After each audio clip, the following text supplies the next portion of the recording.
په خیال کې راته دومره اوس مدام رانږدې کېږي بېواره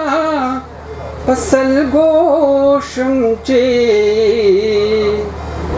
ماښام رانږدې کېږي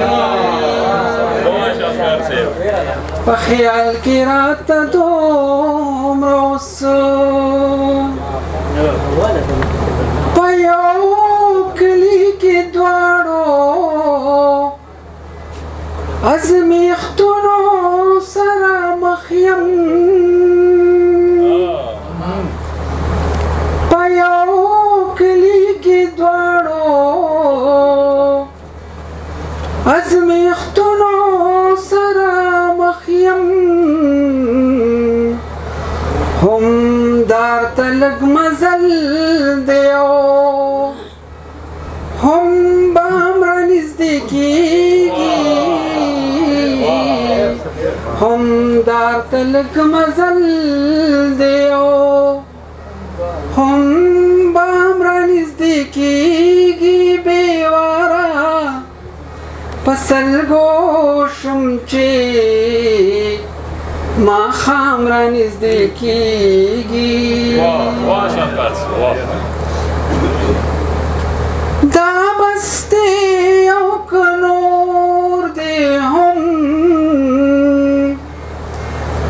درانه په خلکو یو سم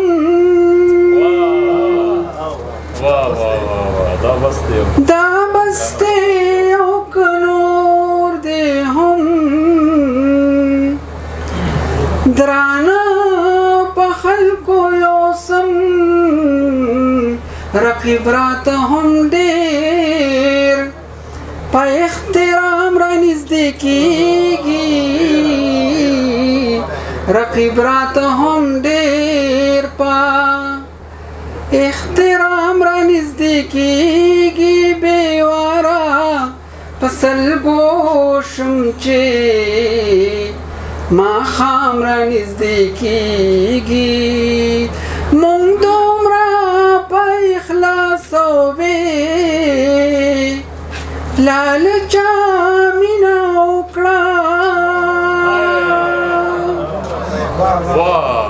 مونږ دومره په اخلاص او بې لالچه مینه وکړه په ځان کلمې چوپ کړي چې الزام رانږدې کېږي په ځان کلمې چوپ کړي چې الزام رانږدې کېږي بېواره په سلګو شم چې ماښام رانږدې کېږي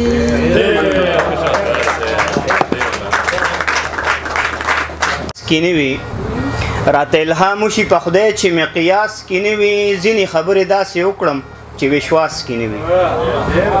ته چې کوکیس پړې خبره کوې سوچ پرې کوه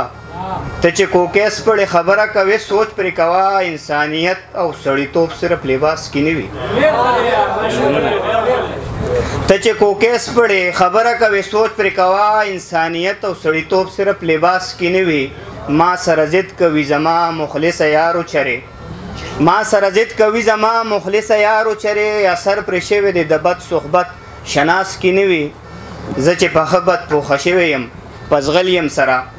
زه چې په ښه بد پوخه شوی یم په زغل یم سره ګړی په لاس کړم خو وخت زما په لاس کې نه وي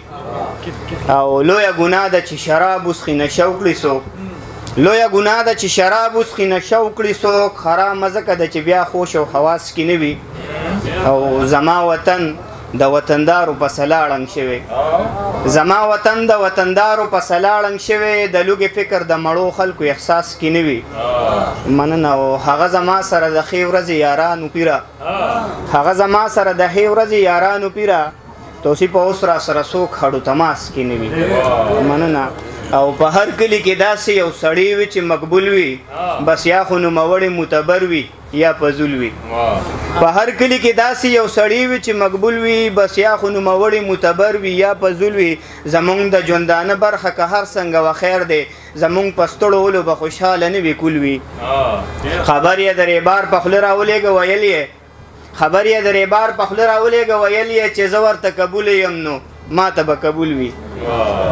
او د شوم او د صحیح کیسه مې واورېده حیران شوم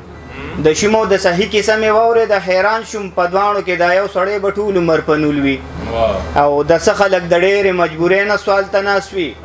دا څه خلک د ډېرې مجبورۍ نه سوال ته ناست وي یقین وکړئ د څه خلکو دا سوال د ژوند معمول وي او ته مشر وې هوښیار وې مشري یې درله درکړه په هر کور کې چې کشر وي توصیفه نو معقول وي